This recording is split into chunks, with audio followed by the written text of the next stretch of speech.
The words yesterday was very beautiful about the charity given, yung bibigay sa yung tulong sa mahirap, dapat yung good quality, hindi yung masamang quality. That was a very important topic yesterday night. And then tonight we just repeat those verses in the end which we read.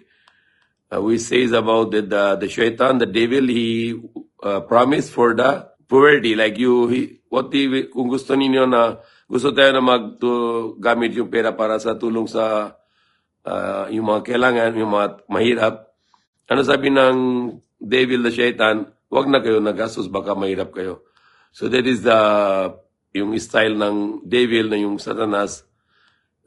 Ayaw niya na yung mga tao na tulong sa kapwa-tao. Okay? So, lagi sabi ng satanas na kung maggastos kayo sa tulong sa mahirap, baka kayo din maging mahirap. Hindi totoo yun.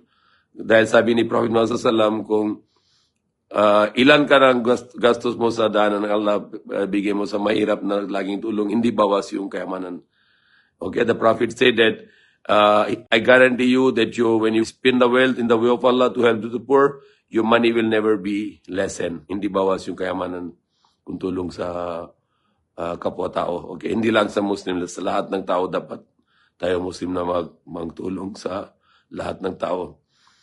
So that was one of the words which we did not explain, and it is said, Ash-shaytanu ya'idukum al-faqra wa ya'murukum al-fahsya. The shaitan, yung devil, is promising you, threatens to you with poverty, and orders you the immorality, the shamelessness, like pornography. There is a command of shaitan to do, or shamelessness, any kind of shamelessness.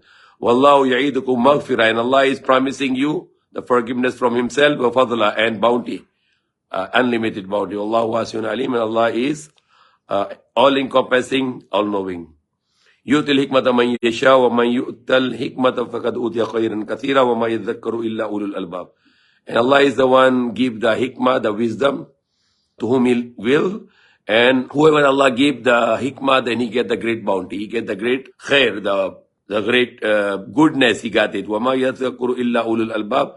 And none will remember except those of understanding. Those who understand, they will remember this, that Allah is the one giving all the biggest wisdom. All wisdom comes from Allah subhanahu wa ta'ala. وَمَا أَنْفَقْتُم مِّن نَفَقَةٍ نَذَرْتُم مِّن نَذْرٍ فَإِنَّ اللَّهَ يَعْلَمُهُ وَمَا لِلظَّالِمِينَ مِنْ أَنصَارٍ.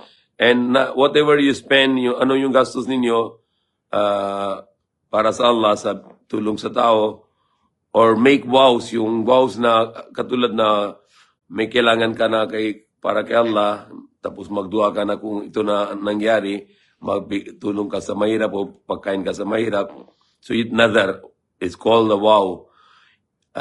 Alam na lahat to. Allah knows whatever you spend and whatever you make the vow. Allah knows all this. Indeed, Allah knows of it, and for the wrongdoers there are no helpers. وَمَا لِلظَّالِمِينَ مِنْ أَنصَارٍ. And yung mga tao na madaya, walang na may tulong sa kanila sa araw ng paghukom at sa mundo na ito. Okay, so it's very beautiful verses of this end of the Surah Al-Baqarah.